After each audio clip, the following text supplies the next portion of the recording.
Hey guys, tonight we're headed somewhere hot, dusty, and surprisingly full of flat beer. That's right, ancient Sumer. The moon is rising over the mud-brick rooftops of Ur. The air smells faintly of roasted grain and sun-baked clay, and there's a low buzz from the taverns lining the street. You wander slowly, your feet brushing the uneven stones of a pathway older than most languages. Somewhere nearby, someone's shouting about a bad batch of ale.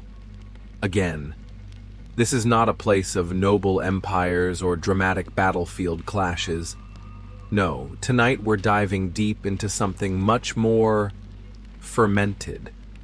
The everyday life of regular, often mildly annoyed people who, believe it or not, were just as likely to grumble about a weak pint as you might be today.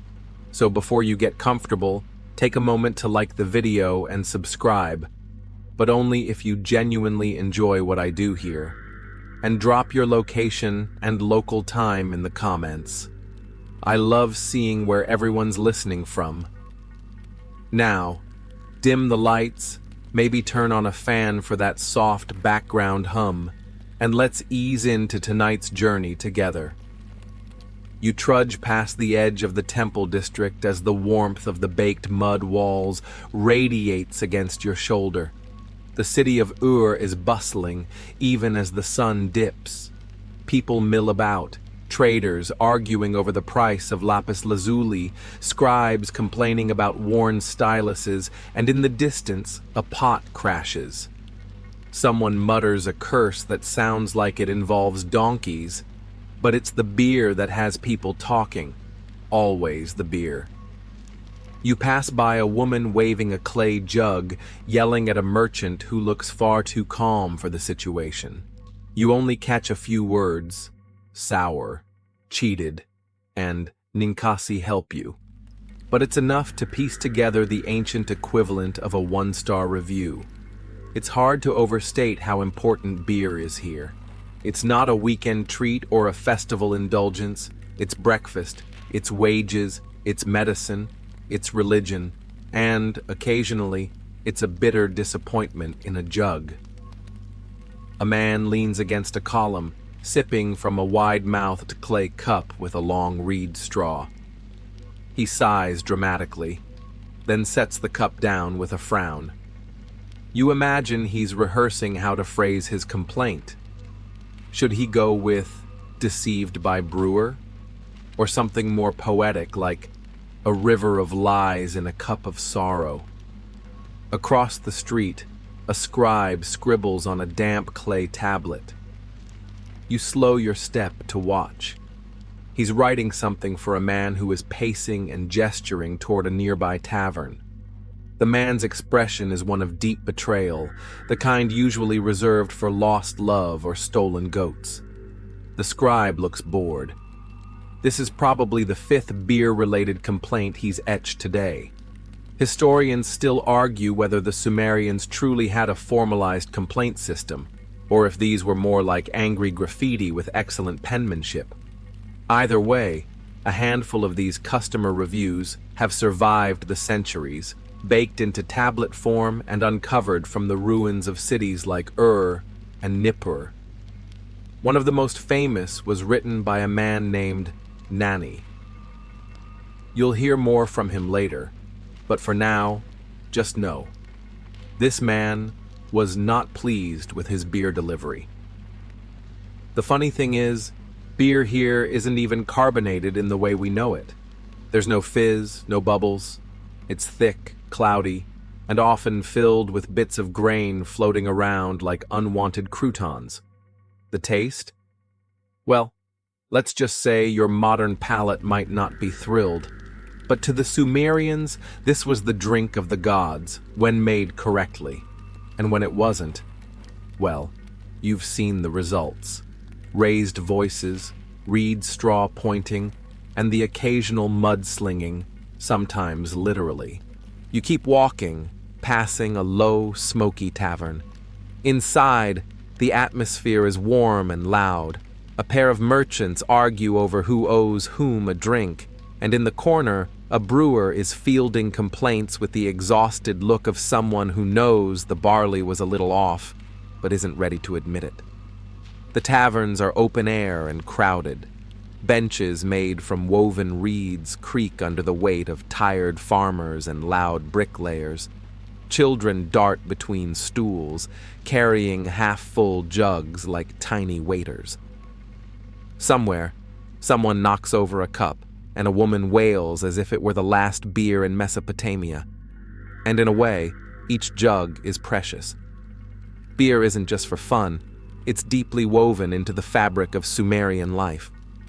Workers on temple projects were often paid in beer rations.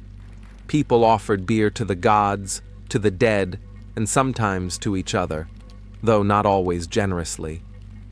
There are stories, possibly exaggerated, of people taking offense at being served a small portion, or a cup, without enough froth. Imagine if someone served you a flat root beer and called it a tribute to the divine. That kind of day ruiner. The brewing process, you'll learn soon, is both ancient and wildly inconsistent. Some batches turn out lovely and smooth. Others, let's just say if your cup tastes like pond water left in a sunlit ditch, you're probably not alone. Back on the street, the shouting has calmed a bit. The man with the clay cup seems resigned. He sets it down and mutters something that might translate to, "Next time I'm just drinking water." You pause, watching a cat slink along a wall, tail twitching. In the distance, drums echo from a temple courtyard. Somewhere nearby, a group begins a hymn to Ninkasi, goddess of beer, patron of the process, protector of the buzz. There's something weirdly peaceful about it all. The dust, the noise, the occasional irritated beer drinker. It's chaotic, yes, but warmly familiar. People, even 4,000 years ago, were just trying to relax after work, enjoy a drink, and maybe vent a little, and in some cases, vent directly onto a clay tablet. You step into the low, shadowy interior of a Sumerian tavern, ducking beneath a slatted reed awning and blinking as your eyes adjust. Inside, the air is thick with a sweet, yeasty musk, warm barley, spilled beer, and the faint tang of river mud from the clay walls. It's not exactly cozy, but there's a hum of humanity here that's oddly comforting. You settle onto a low bench, your feet brushing against packed earth. Around you, the tavern pulses with life. Merchants clinking cups, bricklayers fresh from the ziggurat site grumbling about calluses, and a priestess in the corner reciting what sounds like a beer blessing between sips. You glance down at the clay cup you've been handed. No handle, no glaze. Just a squat little thing filled with a cloudy, golden liquid you could almost chew. You take a sip. Lukewarm, grainy, and just a little sour. You grimace. But no one here is judging. Welcome to the life of a Sumerian tavern regular. This place, like most drinking dens in the city of Ur, is more than a watering hole. It's the social heart of the neighborhood. You're not just here for the booze. You're here to trade news, hear a good rumor, catch the tail end of a traveling lute performance, or complain about that one merchant who's always shortchanging his barley deliveries. Or, of course, file a verbal complaint about the soup they just served you in this cup. Historians still argue whether taverns were run more like family kitchens or proto-pubs, but most agree they were primarily managed by women, often widows or priestesses who inherited beer-making rights.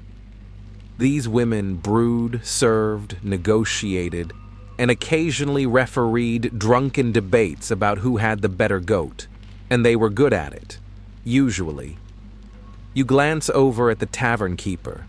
She's middle-aged, with calloused hands and the tired eyes of someone who's heard every excuse for not paying up. A young man is trying to convince her that the cup was cracked when he got it. She's not buying it.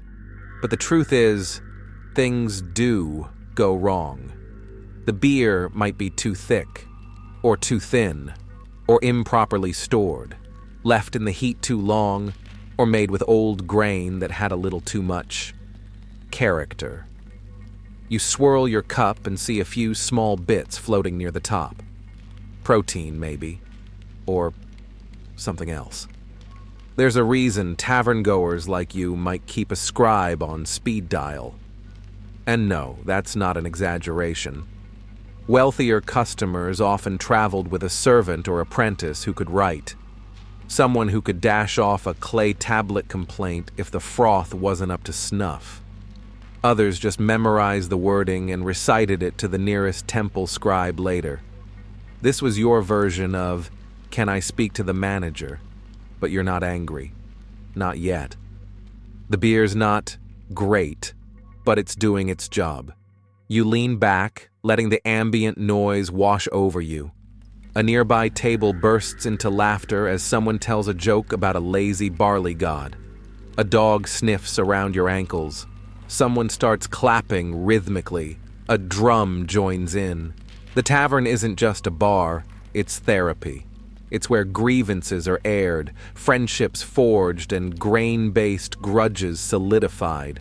And then someone, probably a little too inspired by the mood, knocks over their cup. You hear the splash first, then the familiar sound of exaggerated outrage. A younger man jumps to his feet, shouting about being doused with sour donkey spit. The woman who spilled it raises her hands apologetically, but the damage is done. A fresh debate has begun. You recognize the symptoms. Step 1, outrage. Step 2, loudly recalling the last time this tavern served anything remotely palatable. Step 3, demanding a new cup and an apology tablet.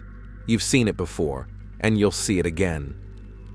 Interestingly, the Sumerians had dozens of words for beer types. Cash, the generic term, appears everywhere, but there are regional variants, strength levels, and even color distinctions. Some beers were sweet and thick, meant for temple offerings or ceremonial toasts. Others were watery, more for hydration than celebration.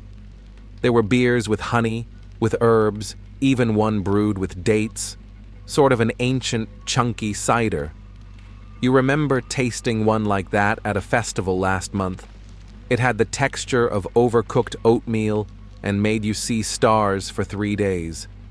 You sip again. This one's not nearly as potent. The tavern keeper bustles past, carrying a bucket of grain mash and muttering to herself about spoiled barley. You hear a phrase you've come to associate with subpar batches. The mash did not sing. Apparently, if the fermentation process was going well, the bubbling sounded like a kind of music. When it didn't, well, you got what's currently in your cup. Still, you're not about to start chipping your complaint into clay just yet. You glance at a nearby wall where a few older tablets hang in a crooked row. Copies of complaints, perhaps, or maybe just warnings. One, you recognize, tells the tale of a traveler who was promised honey brew and received something described only as brown foam of sorrow. The tavern keeper keeps it there like a battle scar. She says it keeps her honest. You suspect it's more of a conversation starter. It's easy to forget, in the haze of ambient chatter and bubbling brew, that you're participating in a system thousands of years old.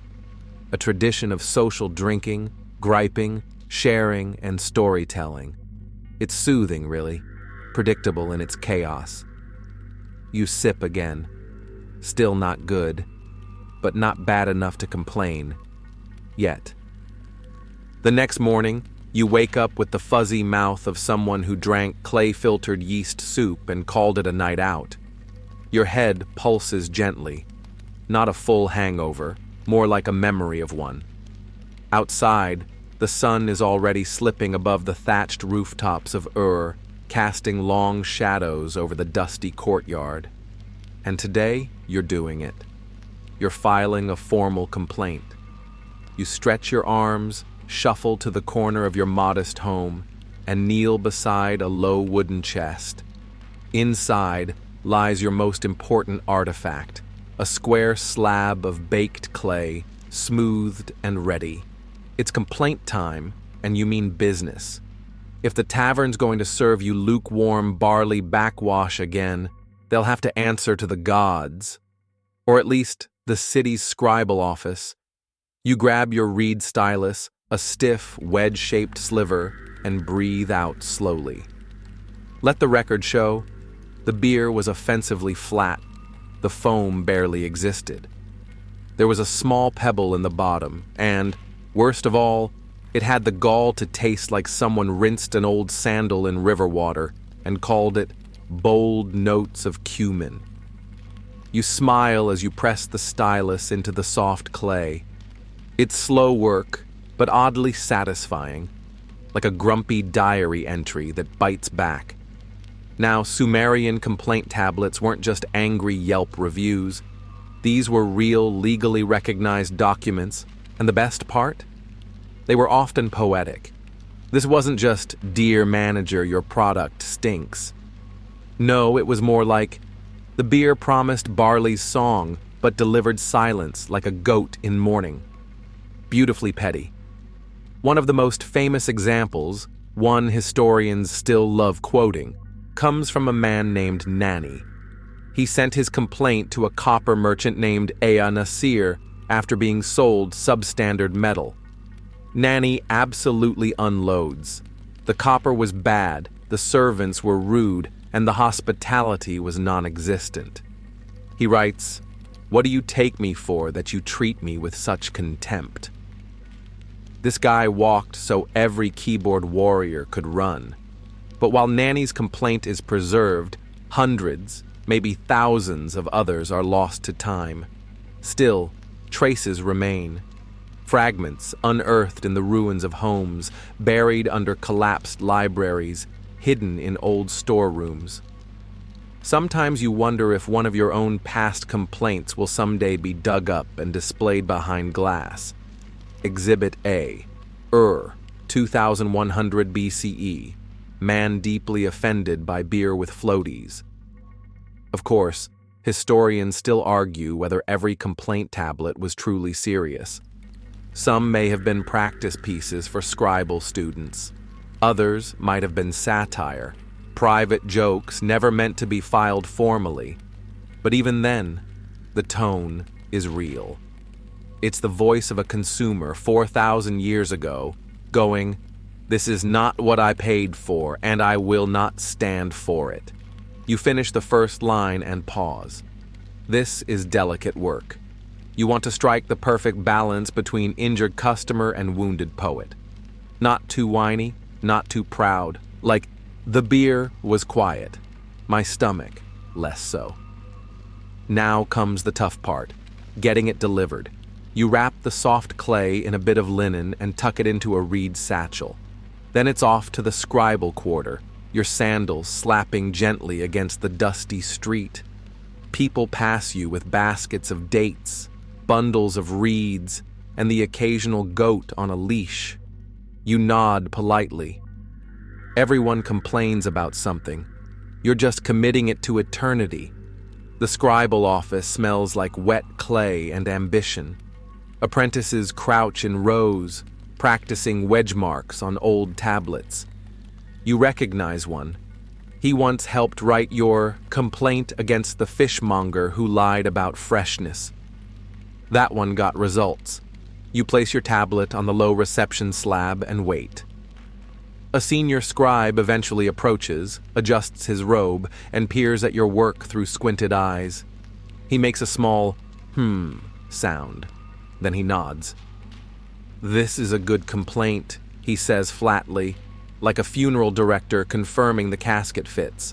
He offers to fire it in the communal kiln so it can't be altered, then have it sent by courier to the tavern keeper. You agree and slide a small piece of silver his way for the trouble. Filing a complaint isn't free, but it's worth every shekel. Back outside, the sun is higher now. The city buzzes. You walk slower, lighter, soothed in that oddly specific way only a well-documented grudge can achieve. You're not angry anymore. You've simply placed your disappointment in the official record. Now it's someone else's problem. You pass another tavern, not the one from last night. This one smells faintly of mint and baked bread.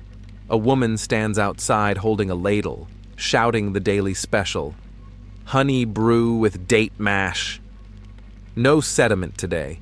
She catches your eye, winks, and adds, "First cups on me if you're thirsty." You hesitate. You really shouldn't. You absolutely do. The cup is warm and spiced, smoother than last night's brew by a long shot. You taste fig, maybe even a hint of wildflower. Now this is drinkable. You lean against the cool mud brick wall, cup in hand, and sip with satisfaction. It's funny. You didn't mean to become a beer critic, but life in Sumer turns everyone into a connoisseur eventually. When your daily beverage is fermented grain filtered through a straw, you develop opinions. Strong ones. And thanks to clay tablets and a trusty reed stylus, those opinions now echo through history.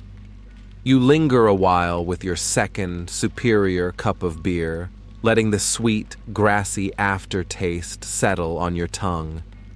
There's a peace in knowing your grievance has entered the bureaucratic bloodstream of Some scribe, somewhere, is now gently shaking his head at the words, "faint taste of shoe." As the buzz of daily commerce swells, you shuffle back through the alleys toward the city's central quarter. Today's not all about complaints. You've got errands, and one of them is picking up your neighbor's tablet from the kiln. She's too old to manage the walk, and besides, her complaint is a real doozy. Apparently her cousin swindled her out of a prized goat in a wager over whose garden had the fatter onions. The kiln district hums with heat. You feel it first on your cheeks, then your neck. Somewhere behind the rows of clay structures, fire dances low in the kilns, hardening the complaints, promises, contracts, and gossip of the city into permanence. It's oddly comforting. Your own beer complaint will soon be in there baking away like a petty casserole. While waiting, you wander over to the viewing tablets, those public postings that serve as a kind of civic bulletin board. One catches your eye. It's from a woman named Taram Uram, dated just last month. In it, she accuses her cloth merchant of swapping high-quality linen for a cheaper weave. The language is fiery. "You looked me in the eyes and told me it was moon thread," she writes, "but it snagged on my thumbnail like reed scrap." You admire the precision of the insult. Moon thread. If only that level of sass could be embroidered. Historians still argue whether these public displays of complaint were meant as warnings or entertainment. Some suggest they functioned a bit like gossip columns. People gathered to read them, chuckle, and perhaps even choose their vendors based on who wasn't being clay-dragged that week. "Ah," says a young man from behind the counter. "You're here for the onion dispute." You nod. He hands over the tablet with a respectful bow like it's a rare relic. And in a way it is. The grumbling rhythms of Sumerian life etched into clay, an old woman's frustration turned into archaeology. You head home slowly, passing a line of schoolchildren reciting signs in unison, a fisherman balancing a net over his shoulders, and a pair of city guards deeply engaged in a game involving pebbles and a board drawn in dust. Life in pulses around you, predictable, rhythmic, and surprisingly full of complaints. At home, you deliver the tablet, and your neighbor beams. "I hope it cracks his teeth when he reads it," she mutters with satisfaction. Then she hands you something unexpected, a small round cake, barely sweetened, topped with crushed sesame seeds. "For your trouble," she says. You accept it solemnly, then eat it with equal solemnity 3 seconds later. As the day fades, you find yourself wondering, what happens to the complaints that don't get answered? Some tavern keepers never respond. Some merchants vanish into the city maze. And sometimes, the scribes misplace a tablet, buried under stacks of contracts and prayer inscriptions. Even then, something feels resolved. Writing it down matters. Even if no one ever responds, the act of complaint becomes its own closure. There's a tablet found near the city of Nippur that scholars believe was never delivered. It sits unfinished, half the mark still soft when it was buried under debris during a storm. The writer had begun listing grievances against a potter who'd made lopsided jars. The tone is gentle, almost apologetic, but you can feel the simmering irritation beneath. I asked for balance, it reads. What I received was a lean. You think about that tablet sometimes. Did the potter ever know? Did the buyer find another potter? Did the storm do both of them a favor? And that's the beauty of Sumerian complaint culture. It's less about confrontation and more about permanence. The idea that your daily irritations, the beer too thin, the jar too tilted, the onion wager gone wrong, are worthy of being recorded forever in earth and fire. Modern folks have email, sure. But have they ever etched their rage into wet clay, watched it harden, and handed it to a barefoot courier with a face like a solemn frog? Didn't think so. You grab your stylus again that evening, not to complain this time, but to draft a thank you tablet. A novelty, really. No one expects gratitude in It's not discouraged, just rare. But the honey brew woman from earlier, she deserves her own baked shout-out. You keep it short. To the woman with the ladle and date mash, your beer softened my morning. You smile as you carve the last sign. Maybe tomorrow you'll slip it onto her doorstep, or maybe you'll just keep it. A personal record of small kindness preserved like a pressed flower. Somewhere in the distance, a faint drumming starts, the priests announcing evening rites. The sky begins to purple. Another day in winding down, and as the cool breeze brushes the back of your neck, you realize something. You've started noticing every little sensory detail again. The scratch of your robe's hem, the crunch of date seeds, the smell of river reeds drying in the sun. Maybe it's the writing, or maybe it's just the beer finally wearing off. The next morning, is quieter than usual. The priests are in their temples pouring honey and oil over carved idols. The markets are slower to open. And you're crouched over a reed mat, brushing clay dust from your hands, watching a small lizard scamper across your courtyard wall. You've got a new mission today, but it's not a complaint. Not quite. You've decided to investigate. How did beer get this bad anyway? You set off toward the brewery quarter, a maze of smoky courtyards, bubbling vats, and women with arms like amphorae. Brewing in ancient Sumer is no small task. It's a daily ritual, mostly overseen by women, and treated with the same seriousness as a temple offering. And honestly, when it's done right, beer is one of the great joys of this dusty world. But lately, it's been suspicious, thin, funky, almost intentional in its mediocrity. You duck under a hanging reed curtain and into the largest brewery in the neighborhood. Inside, it's warm, with a sweet, sour scent that clings to your nostrils. A woman stands near a massive ceramic vat, stirring the contents with a wooden paddle nearly as tall as she is. She looks up when she hears you enter. "You're the beer complaint guy, aren't you?" she says, grinning. Busted. Word travels fast in especially among the brewing elite. You nod sheepishly and ask if she'll show you the process. Really show it, not just the public-facing ladle dance. She shrugs, amused, and gestures you closer. The brew begins with bread. No, really. Flat, crumbly loaves of twice-baked barley bread called bapir. They're dry, almost inedible, but perfect for fermenting. These are crumbled into a vat of water, sometimes with date syrup or honey added for sweetness. Then come the herbs, juniper, coriander, or if you're fancy, the mysterious arali plant. No one quite agrees what it was, but it added a bitter kick that separated good beer from goat water. Historians still argue, the brewer says, wiping her hands, whether beer was drunk fresh or aged. I say, drink it before your cousin sneaks a sip. You laugh, but it makes you wonder. In this world without refrigeration, timing is everything. Let a batch sit too long and the gods alone know what you'll end up drinking. She invites you to try a fresh brew, unfiltered of course, because Sumerians drink with straws.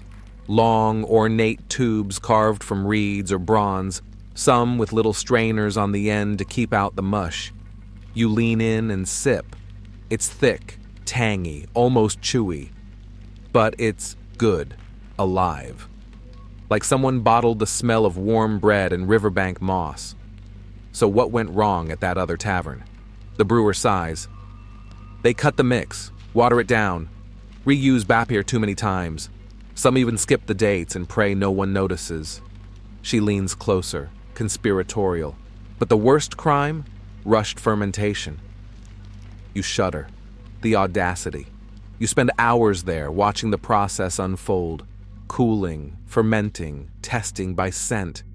She lets you stir a batch, and your arms nearly fall off. You see now, brewing is not a lazy profession. It's alchemy and labor in equal measure. As the sun climbs higher, the smell of toasted grain fills the courtyard. Another batch finishing. You thank the brewer and offer a trade, a future complaint tablet about someone else, in exchange for more behind-the-scenes tours. She laughs and shoos you out. On the way home, you think about how central beer is to life here. It's not a luxury.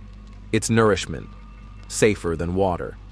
Used as wages, medicine, ritual. In fact, one of the oldest surviving Sumerian poems is a hymn to Ninkasi, the goddess of beer. It's also, conveniently, a recipe in verse, handy and holy. You recite a line you remember. You are the one who waters the malt set on the ground. Poetic, sure, but also practical. A brewer's prayer to not mess it up. You wonder, does Ninkasi read the complaints? There's a temple to her on the east side of Ur. You pass it sometimes, nestled between the shrine to the moon god Nana and a tiny shop that sells shaved salt cakes. It's small, but decorated with lovely tile work, blue, green, and ochre patterns in swirling waves. You detour there just to peek. Inside, it's quiet. A priestess arranges offerings, a bowl of crushed malt, a garland of reeds, a cup of yesterday's best batch. You kneel briefly, not to pray, really, just to acknowledge. You've complained a lot lately. Might be time to balance the scale. You whisper, "Thank you for the good brew." The priestess glances over, then smiles faintly.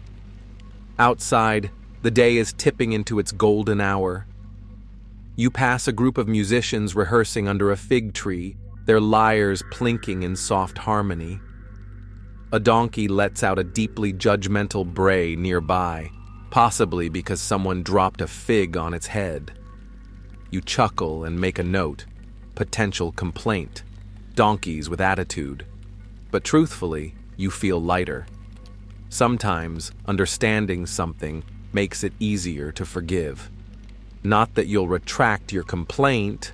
Oh no, that tavern still owes you, but you might be gentler with your follow-ups. Back home, You pour yourself a cup of the leftover brew from the good batch.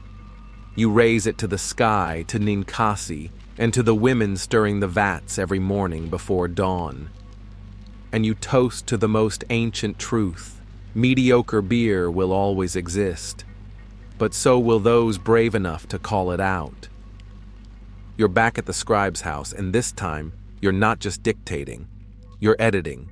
You hold your latest clay tablet, freshly inscribed with cuneiform and still warm from the kiln.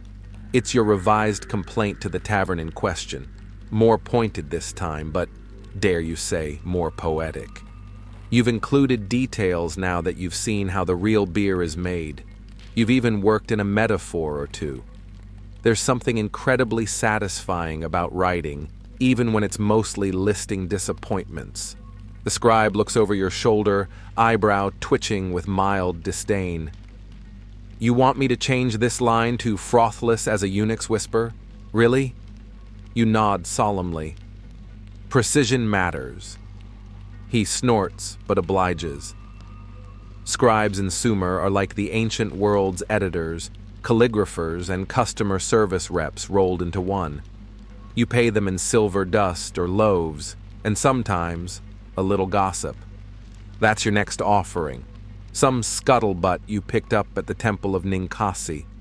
Apparently, a brewer there's been smuggling good hops to the high priest's personal stash. You keep that one in your back pocket for now. Useful later. You study the tablets around the room. Some are copies of royal decrees, others legal disputes. One, half buried under a cloak, appears to be a shopping list. Barley, goat cheese, soap, fig beer. Everything on clay. Permanent. You wonder if the people who wrote these expected their complaints to last for 5,000 years. Probably not, the scribe says, reading your expression. But here they are, your angry little beer rants, destined to confuse future archaeologists. You smile. Let them wonder. Outside, a small parade is winding its way through the street. You follow it, tablet under your arm, curious. It's not a festival day, but here in that doesn't mean much. Any excuse to bang drums and wear feathers counts. You ask a bystander, and she tells you it's a Brewers Guild procession. Every month, the guild marches to honor Ninkasi and remind the neighborhood who really keeps the peace around here. At the front, an older woman carries a carved wooden spoon like a scepter. She's flanked by 2 apprentices juggling bapir loaves and shouting rhythmic chants. Bad beer no more, thick like the floor, froth to the door, or we don't pour. Catchy. You recognize the brewer from the day before and wave. She mouths, "You still owe me a tablet about them," and jerks her head toward another grumpier brewer trailing behind the parade, arms crossed. The thing is, Sumer has no Yelp, no Better Business Bureau, but it does have clay tablets and people like you. The complaint culture here is alive and well, if a little dusty. And while most people focus their grievances on landlords or goat thieves, you've carved out a niche, a strange niche. But yours. You think about other complaints that have made their way to the scribes. There's one famous tablet, you saw a copy once, where a man named Nanny accused a copper merchant of delivering subpar ingots. The language was brutal. "You have treated me with contempt," Nanny wrote, "in a place where there are no strangers." It was the Mesopotamian equivalent of, "I will be leaving a strongly worded review." Historians still debate whether these complaints were purely bureaucratic or something more. Were they private communications, public accusations, or legal evidence? No one can quite agree. But they survive, and that says something. Back at your place, you arrange your tablets in a little stack near your reed mat. You try not to think about the ants that keep invading your shelf, chewing the corners like history's least literate scholars. You glance at your stylus, just a bit of carved wood, but the power it holds. You sit down, tablet blank and inviting, and begin another draft. This one, though, is different. It's not a complaint. It's a tribute. You write slowly, deliberately, each wedge-shaped stroke a quiet act of appreciation. You're chronicling the good beer, the brewer who stirred with pride, the hiss of fermentation when it's done right. It might not last as long as the complaints. It might never be copied by a scribe or stored in a temple archive, but it feels important. You even include a tiny drawing, a crude one, but clear. A figure raising a cup to the sky. You don't know if it'll survive the next rainy season, let alone 5 millennia. But maybe, someday, someone will dig it up and smile. Outside, the light softens, turning mud brick walls into honeycomb gold. You light a tiny lamp with rendered fat and a twist of wick. The smoke curls upward, lazy and sweet. You sit back and sip from your bowl, thick, cloudy, with just a touch of bitterness. Perfect. A few days later, you wake up with a sore neck and a vague memory of dreaming about goats wearing sandals. The sun is already warming the clay walls, and somewhere a child is loudly losing an argument with a goose. You stretch, crack your back, and remember, it's the monthly civic record reading day. Once a month, in the plaza near the governor's court, scribes and officials gather to read recent petitions, proclamations, and, yes, complaints. Not that anyone expects justice on the spot, but getting your grievance aired publicly, that's something. And if it happens to embarrass the right person, even better.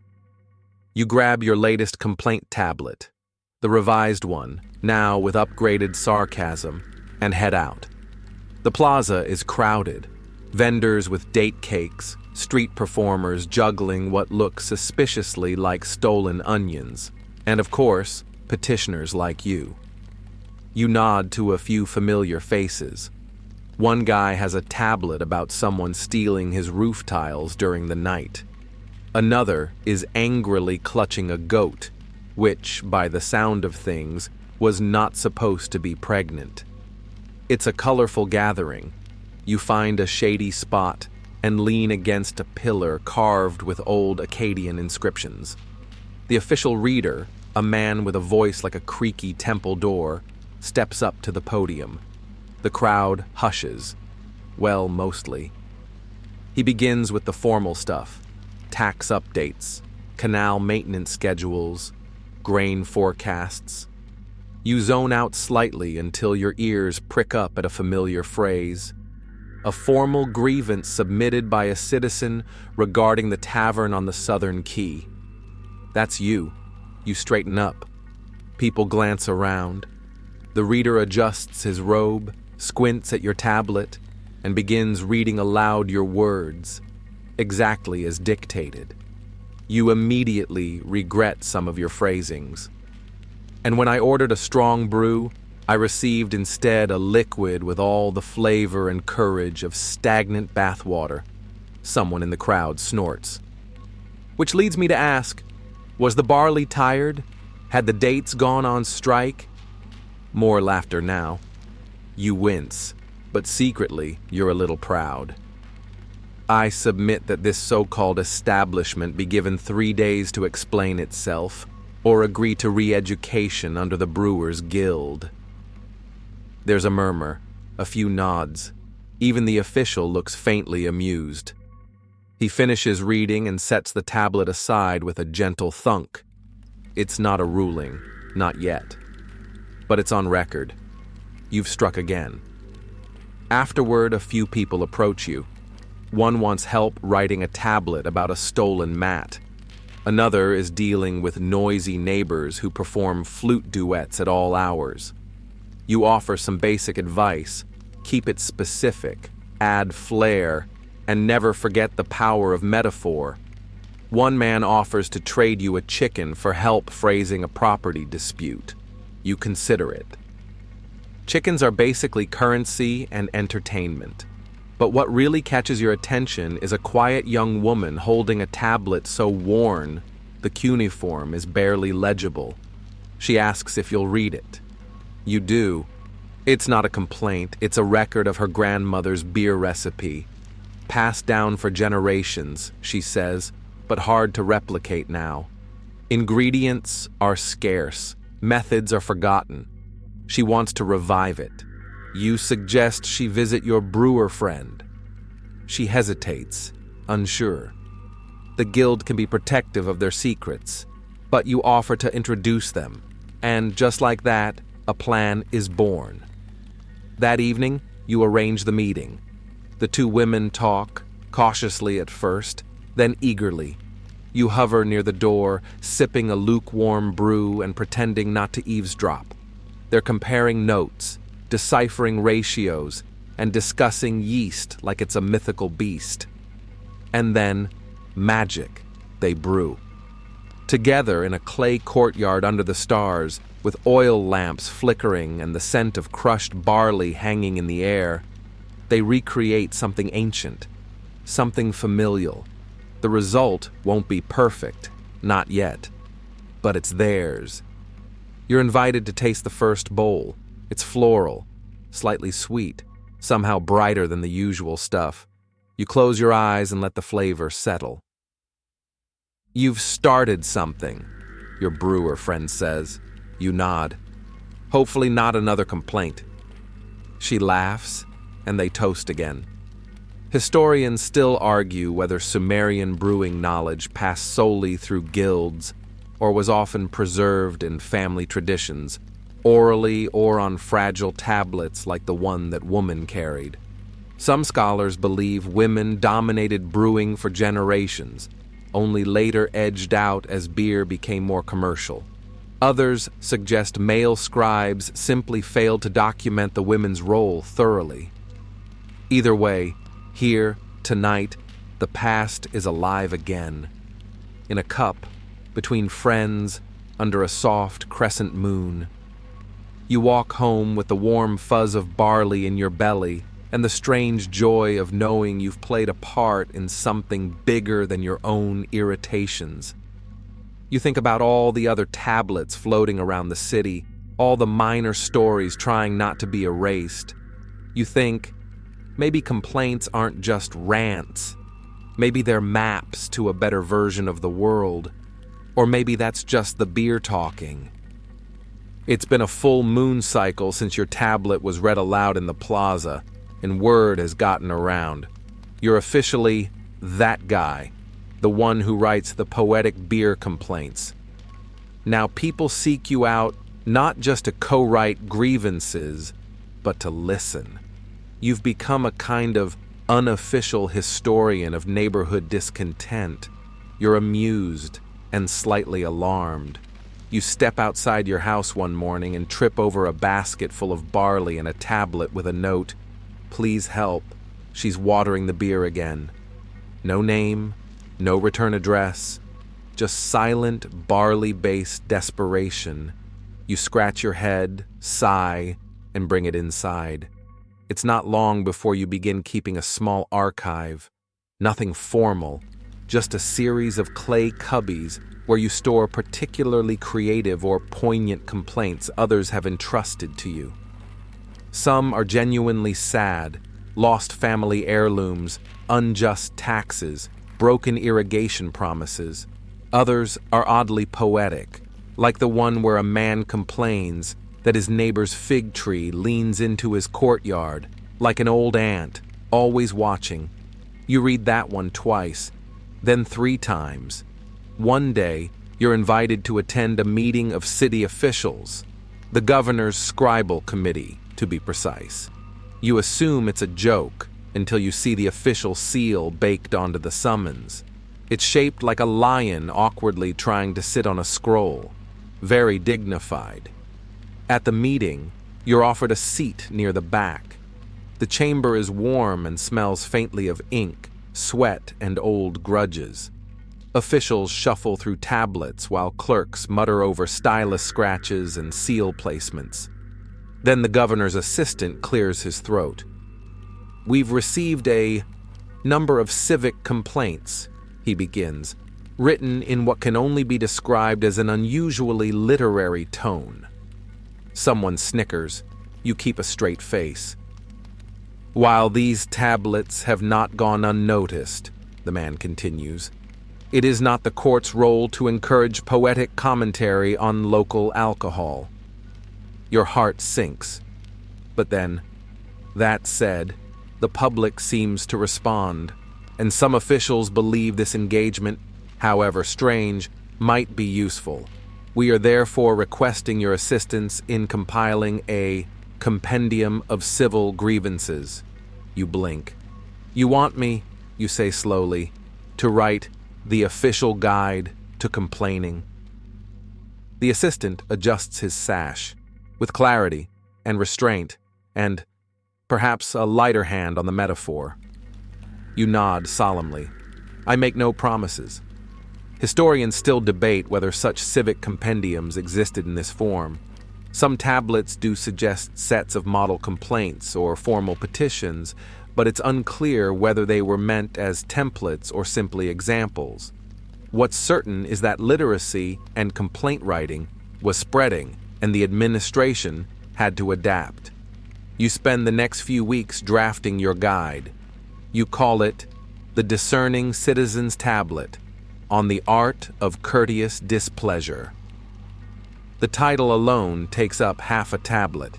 Your chapters include pacing your complaint for maximum bureaucratic impact, avoiding redundancy, don't call the goat both filthy and unclean, when to use the phrase, with respect, but consider this foolishness. You even include sample metaphors for common problems.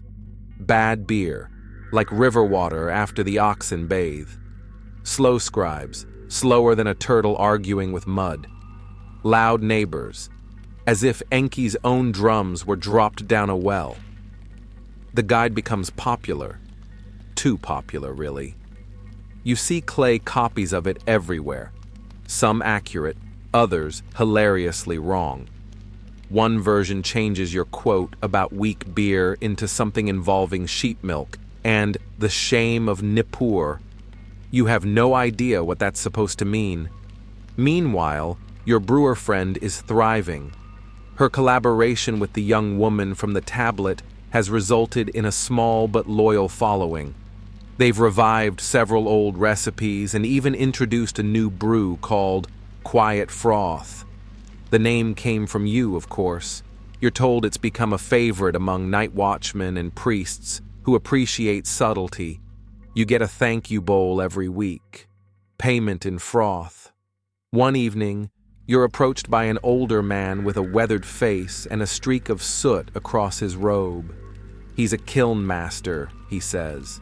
Fires tablets for the archives. He's heard about your complaints, your guidebook, your metaphors.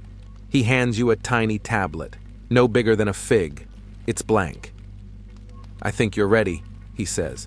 "Ready for what?" "To write the complaint that isn't a complaint." You stare at the tablet. "What does that mean?" He shrugs. "You'll know." It's cryptic, slightly unnerving, and deeply Sumerian. You take the tablet home, place it on your writing bench, and wait. That little fig-sized tablet sits on your bench for days. You try to ignore it. You cover it with a cloth. You turn it upside down. Nothing works. It's like it stares at you with invisible cuneiform eyes whispering, "Well, ready to write the complaint that isn't a complaint?" "What does that even mean?" you ask your brewer friend. She shrugs and says, "Sounds like a poem." You ask a priest. He suggests it might be a metaphor for atonement or digestion. He's not very clear. You even ask a child, for fresh perspective. She says, "Maybe it's like a thank you but fancier." Then she runs away yelling about frogs. So you do what any overthinking Sumerian with access to soft clay and time on his hands would do. You procrastinate. You sweep the floor with more vigor than it needs. You arrange your other tablets by tone and category, irritated, mildly passive-aggressive, and deeply disappointed. You even reorganize your metaphor archive, and yet, each morning, the tiny blank tablet is still there, unwritten, until one evening. It's twilight, and the sounds of the city are softening, the last cartwheels creaking toward the gate, a distant flute echoing from a rooftop, the low murmur of families preparing for dinner. You're sitting by the window with a bowl of quiet froth and watching the amber light stretch over the canals. You realize maybe the kiln master was asking you to do something rare, to notice without accusing, to observe without demanding correction. Maybe this time your words aren't meant to fix something. Maybe they're just meant to honor it. You set down your bowl, press the tiny tablet into a frame, and begin to write. It's the slowest you've ever carved letters. Each wedge and stroke feels deliberate, like a breath taken between sentences. There's no sarcasm, no rage, just presence. You write about the way the light looks on barley when no one's harvesting it, about the sound of beer bubbling at just the right pace, like a sleeping cat. You write about the women laughing in the courtyard, teaching each other to balance brewing pots on their hips while arguing over coriander. You write about a goat who watches you write every morning, as if awaiting publication. And you finish it with something simple. Let this tablet be a record of what didn't go wrong. Then, as the moon climbs and the city quiets, you walk it to the kiln master. He takes it, reads it, and, without a word, adds it to a shelf. One among hundreds of grievances, notices, and petitions. You ask him why he wanted you to write it. He doesn't answer. Instead, he points to the flames behind him and says, "Clay is memory. Fire is choice. Now it's chosen." Historians still argue about whether such reflective, non-critical tablets were common. Some believe they were personal meditations, slipped into archives by sentimental scribes. Others think they served ritual or spiritual purposes, honoring deities with gratitude offerings in the form of text. A few say they were just warm-up exercises, but standing in that kiln's glow, with the faint scent of baked earth and wood smoke in your nostrils, you know this much: it mattered. Not because it was loud, but because it was true. You leave the kiln with soot on your sleeves and a feeling that's hard to name. Something like satisfaction, but slower, sleepier. In the following days, you return to your usual work, helping neighbors draft their complaints. You still argue with tavern owners and occasionally get called that metaphor man by passing children. But something's shifted. You listen more now. You notice how many complaints are really just people trying to be seen, and some, you gently suggest, don't need to be filed. Like the woman upset that no one compliments her date cakes. You suggest giving out a few with little notes that say, "Tell me what you taste." She does, and the compliments come without any tablet at all. Or the man furious that the city birds always roost on his roof. You recommend putting out stale bread on his neighbor's house instead. Peace is restored. The neighbor, however, begins plotting countermeasures involving dried figs. Balance returns. And through it all, you keep writing. But not every word is a wedge against the world. Some are soft indentations, quiet witnesses, tiny reminders that not everything ancient had to be angry, that sometimes the best kind of complaint is the one that simply says, "I was here." By now, you've become something of a local fixture. Not famous exactly. This isn't Uruk or Babylon after all, but known, recognized.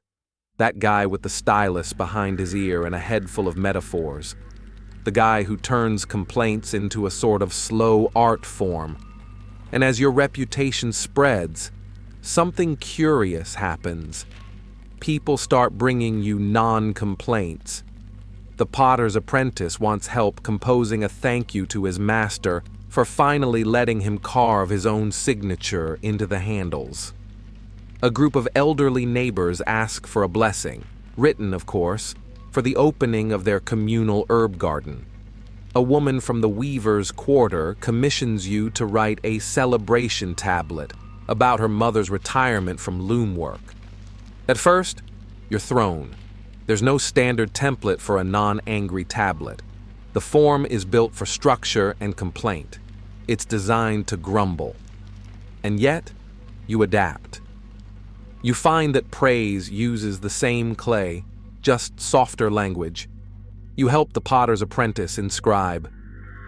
The hand guided by another may still shape something new. It's carved onto the base of his first solo vase. You write for the elderly gardeners. Let each leaf carry the weight of joy, not duty. They hang it from a reed lattice between rows of cumin and mint. You write for the retired weaver. May your days be patterned with ease, now that your threads rest. Soon, your work is no longer just about beer or bureaucratic frustration. It's about helping people notice the slow, meaningful changes in their lives. Helping them market. The city even asks you to inscribe a series of tablets for civic events, temple dedications, water festival preparations, seasonal grain offerings. You're not sure how your life turned from angry beer guy to official municipal scribe of mild celebration. But here you are. Historians still argue whether personal or civic inscriptions of this kind were widespread or more of an elite indulgence. Evidence suggests that both formal and informal tablets marked births, retirements, business transitions, and even friendships, though many are fragmentary and their tone can be difficult to decode.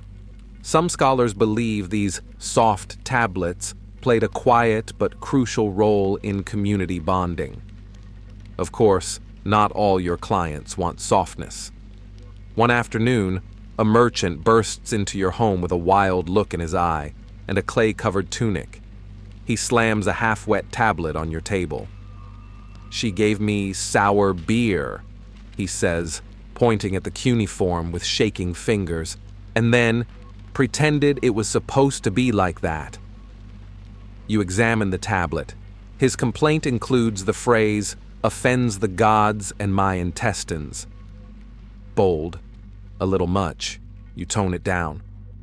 Later, you hear from your brewer friend that the woman in question is actually experimenting with fermentation styles from the South.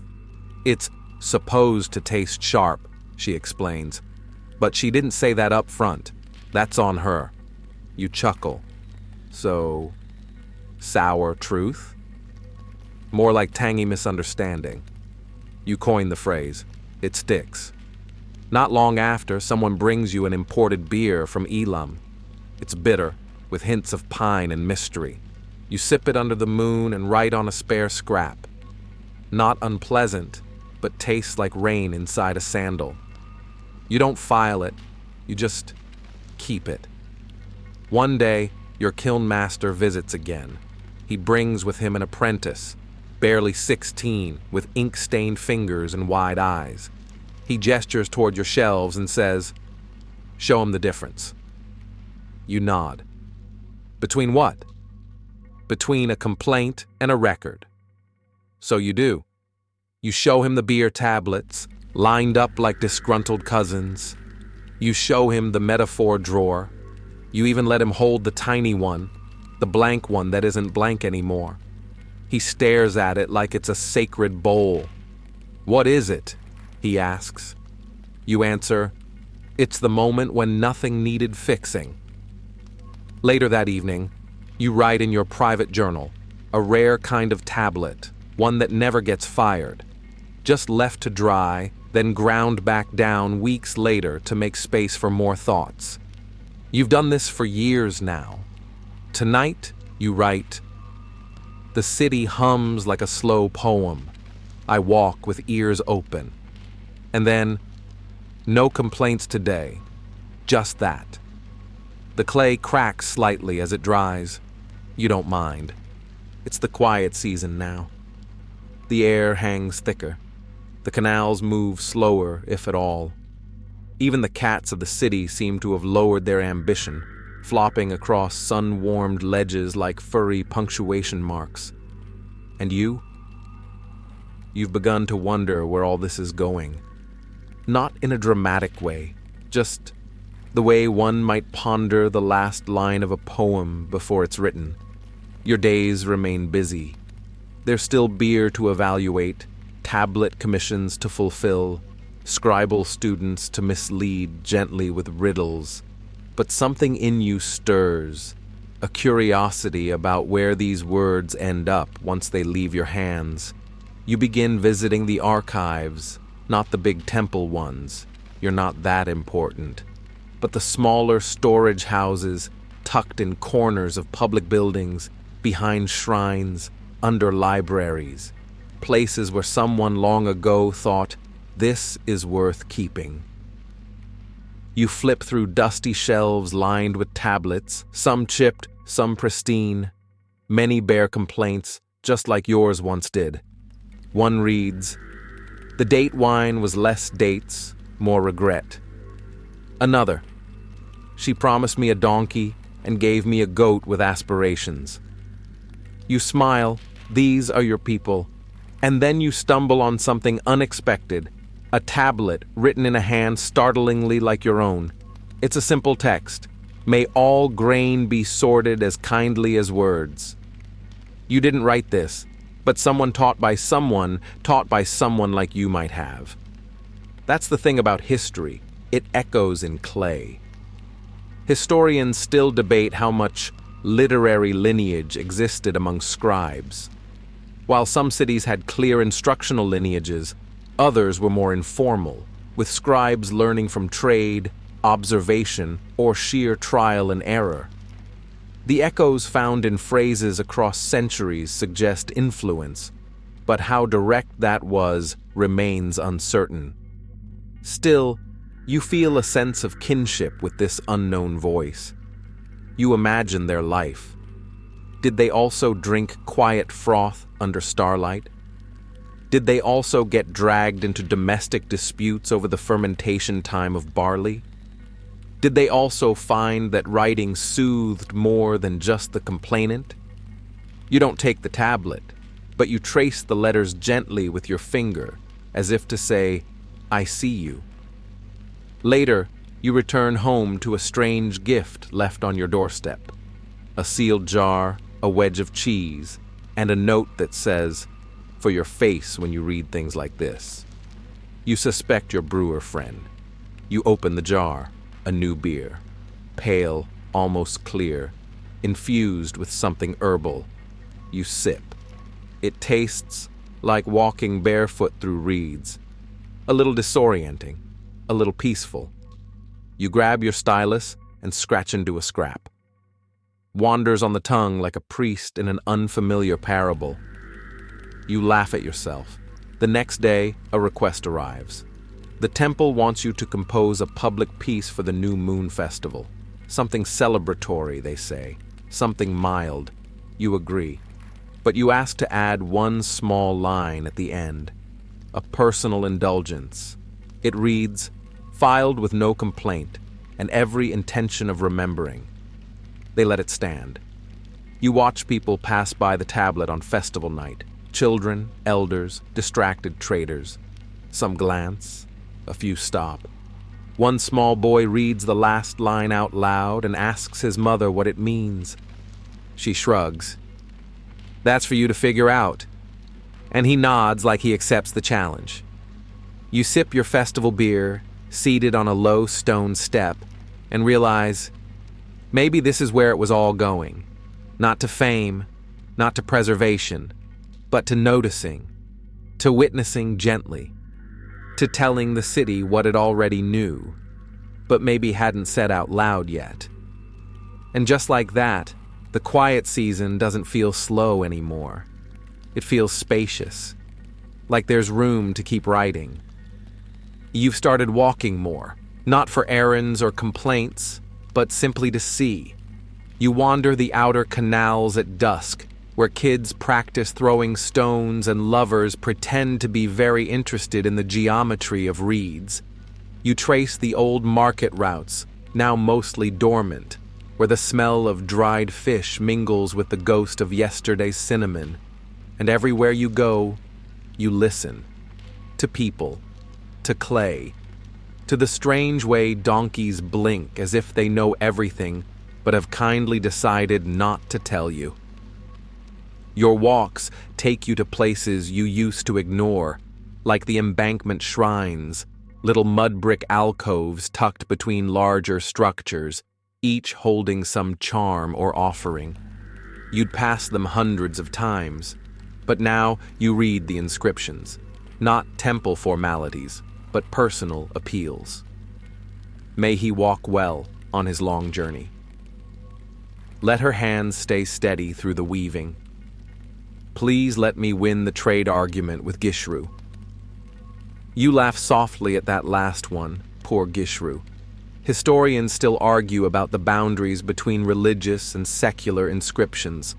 Some tablets clearly served devotional or magical purposes, while others blended personal concern with spiritual petition. The line was porous, especially when ink and clay were cheap, but time and outcomes were not.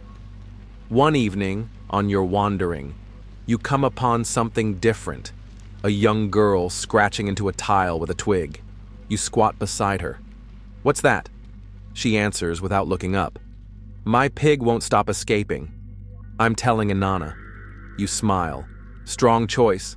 She likes animals." "She likes drama," the girl corrects. You nod solemnly. Also true. You help her etch the symbols a little more clearly. Nothing formal, just enough to help her tell the story. When it's done, she places the little tile beside a cluster of older offerings and pats it like one might a cat. "Thank you," she says, and trots off. And you sit there a while longer, watching the tile dry. Later that week, you decide to start a new kind of record. Not complaints, not praise, just fragments. You call it the Small Clay Project. Each day, you make one thumb-sized tablet and write a single line, a thought, a question, a moment. You don't fire them. You just leave them in quiet corners of the city. One says, "The moon tastes like old barley tonight." Another, "We keep walking past each other with friendly eyes and no names." A third, "My neighbor's goat is definitely judging me." Sometimes you find one missing the next day. Sometimes they crumble in the rain. You don't mind either way. You're not preserving wisdom.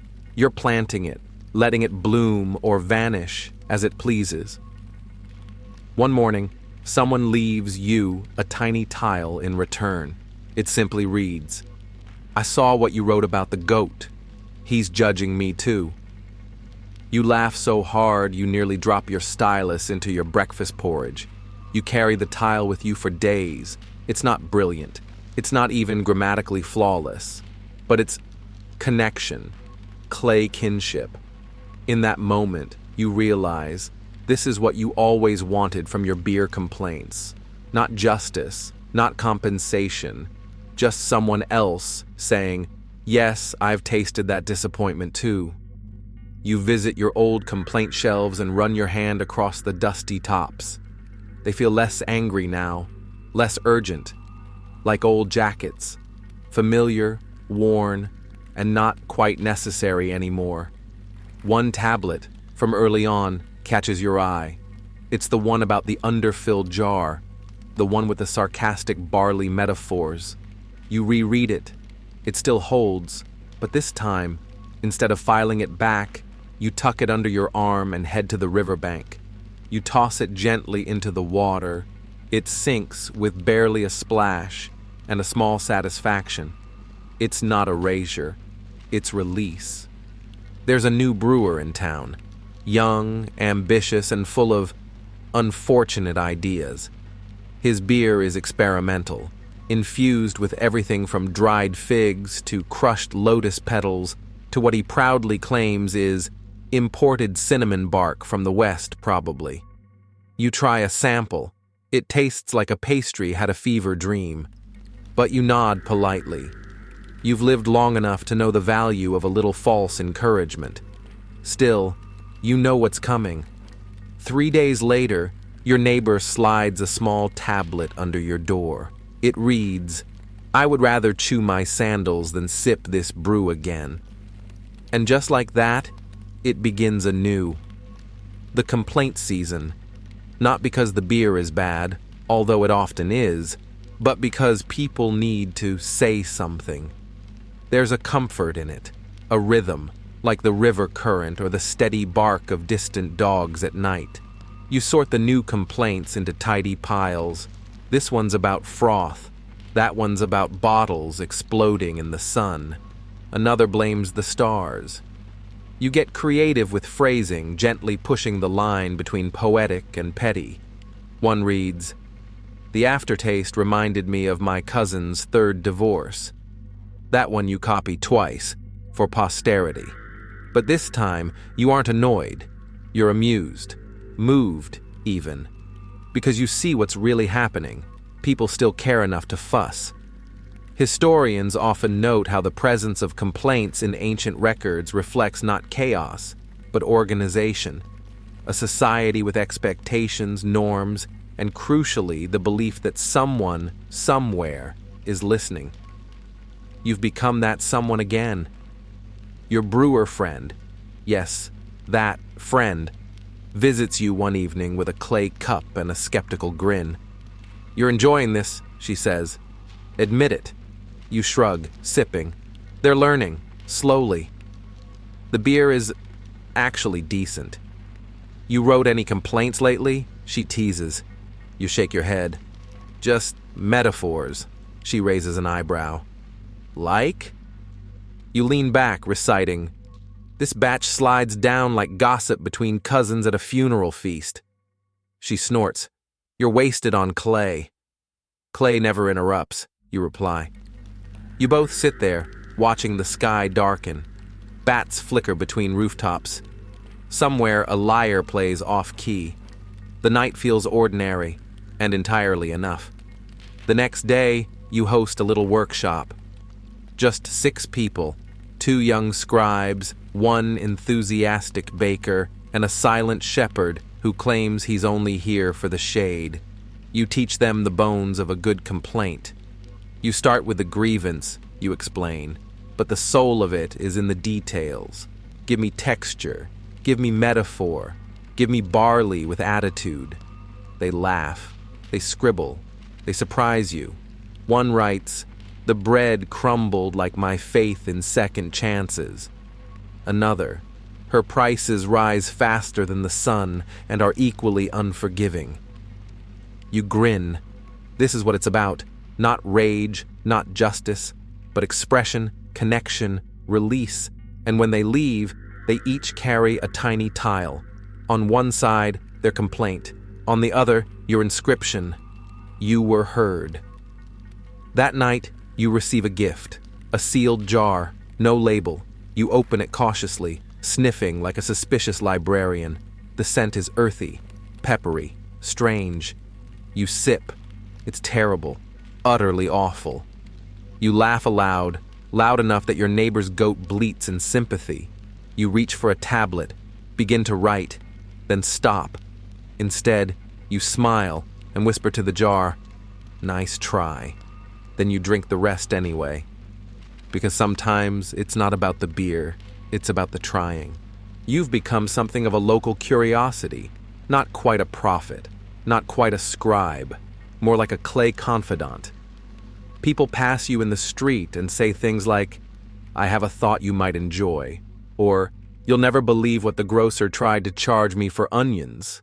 And then, minutes or days later, a tablet appears, sometimes tucked under your mat, sometimes balanced on your windowsill like a sleepy pigeon. You've had to build a new shelf, not a formal archive, just a crooked little ledge made of salvaged bricks and affection where the best complaints live. Not necessarily the angriest or the most articulate, just the ones that land with a sigh and a smirk. You name it, the grumble gallery. Kids stop to read them. Old women point and nod knowingly. The brewer drops by now and then to see if she's featured. Spoiler, she usually is. Your favorite this week? The fig merchant sings while weighing the fruit, and it ruins both. You consider sending that one to the priestess at the temple, just for laughs. There's something oddly sacred about the way these tablets accumulate. Layer on layer of minor injustices, exaggerated metaphors, and quiet yearning. It's not just about beer anymore. Hasn't been for a while. It's about the simple fact that Sumerians, like you, needed to say things. To shape complaints into symbols, symbols into stories, stories into community. Historians still debate whether the volume of surviving Sumerian complaints reflects a particularly argumentative culture or just an unusually literate one. Either way, it left a record of emotional life far more nuanced than mere laws or king lists. And somehow, you're part of that lineage now. You spend your mornings writing little pieces no one asked for, not tablets necessarily, just scratchings on bark, chalk marks on stone, reed etchings in sand. Some vanish before sunset, others stay for weeks, but you don't mind, because you know now that every place remembers something. One day, you find a stone near your favorite tree with 3 simple carvings, a jar, a tongue, a spiral. You blink. It's beautiful, cryptic, maybe nonsense, maybe not. You tuck it into your bag like treasure. That evening, you head to the tavern, not the fancy one, but the middle-tier place with crooked benches and a barkeep who thinks fermented onions are a fine garnish. You sit, you order, you sip. The beer is lukewarm, a bit too sour. You lean back, eyes half-lidded, and smile. This, you whisper to no one in particular, is what mediocrity tastes like. You consider filing a formal complaint, then decide against it. Instead, you reach for your stylus and start drafting a love letter. To beer, to barley, to the endless, slightly ridiculous dance between hope and hops. Dear beer, you write, you have betrayed me so often, and yet here I remain, yours begrudgingly, always. You chuckle, fold the tablet into your satchel. The tavern hums around you, soft chatter, the clink of jars, a half-remembered song. You feel, in that moment, not wise or clever or historically important, just awake, comfortable, connected, and that is enough. The rainy season rolls in like an old storyteller, slow, damp, and full of long-winded interludes. Water creeps through thatch, mud invades your sandals. Every pot in the neighborhood is suddenly a percussion instrument, pinging with raindrops in sloppy rhythm. It's the perfect weather for reflection, or mild brooding. You're good at both. You settle by the window, a tablet in one hand, a barely adequate cup of beer in the other, and listen to the rain, to the distant bleating of a very opinionated goat, to the rustle of the city still living, even soggy. A few days ago, the brewer brought you something unexpected. Not beer this time. A tiny clay figurine, half woman, half barley stalk, wrapped in a woven reed mat. She's the spirit of fermentation, she told you. Or indigestion, I forget. You set it on your shelf. She watches over the grumble gallery now, offering silent judgment or gentle blessing. It's unclear which. You like it that way. Lately, people have started bringing you more than complaints. Little offerings, a feather, a pebble shaped like a duck, a flower pressed so flat it looks like it's given up on ever being a flower again. One child brought you a whole fish. You're still not sure why, but you cooked it, poorly, still ate it. It tasted like obligation and algae, but in a strangely comforting way. Historians will probably never write about this. They'll debate the administrative innovations of Sumer, the agricultural calendars, the early math scribbles. They may marvel at the world's oldest recorded complaint, addressed to a copper merchant, full of righteous fury over a shipment gone wrong. But they won't know about this quiet moment. You, in the rain, sipping lukewarm beer and watching your clay figurine tilt slightly in the breeze. You wonder if anyone ever filed a complaint against the weather. Probably. There's always one. As you close your eyes, you think back to all the complaints you've read.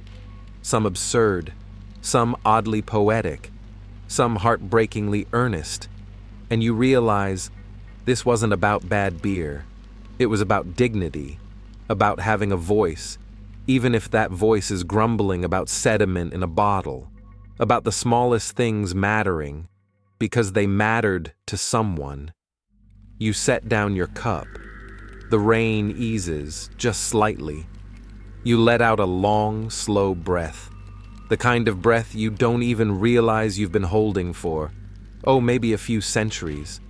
You are not a king, not a priest, not a warrior. You are a listener, a translator of grievances, a humble curator of minor outrage, and it is enough. You look at your last empty tablet, and instead of a complaint, you scratch a simple message. The beer was fine. I survived. The end. And then you laugh, because you know you'll be back tomorrow, with another sip, another scribble, another offering to the gods of barley and metaphor. And that, dear sleeper, is how ancient Sumerians dealt with bad beer, not with riots, not with silence, but with clay and wit and a whisper into history. Now, breathe easy. You've made it through the tale. The sky is quieted, the streets are asleep, even the goat sounds like it's dreaming. It's time to fade. Wind down, 300 words. Let your shoulders drop now. Let your jaw unclench, your toes uncurl. There's nothing you need to do, no beer to taste, no complaints to file. Just you, floating gently in this ancient little corner of the world, where rain still falls, and someone, somewhere, is probably writing something passive-aggressive on a clay tablet. The world spins slowly, and has for a very long time. Civilizations rise and fall. Brewers experiment with questionable ingredients. Goats complain at the moon. And yet here you are, still breathing, still resting, part of something much older and quieter than worry. The Sumerians may not have had cozy blankets or white noise machines or chamomile tea, but they had stars, and they had stories, and they had the sacred art of grumbling their way through it all with dry wit and stubborn hope. You're one of them now. Let that thought cradle you, the soft patter of memory, the warm haze of barley-scented air, the laughter tucked inside a 1,000-year-old complaint. It's okay to rest, to be small, to be still. Let the shadows stretch and the worries shrink. You've wandered the muddy lanes and sat beside the market stalls. You've tasted the beer. You've survived the metaphors. And now, you drift, like mist over the ziggurat, like sleep through a sleepy city. Good night, dear listener. May your dreams be smooth, your beer frothless, and your neighbors only mildly dramatic.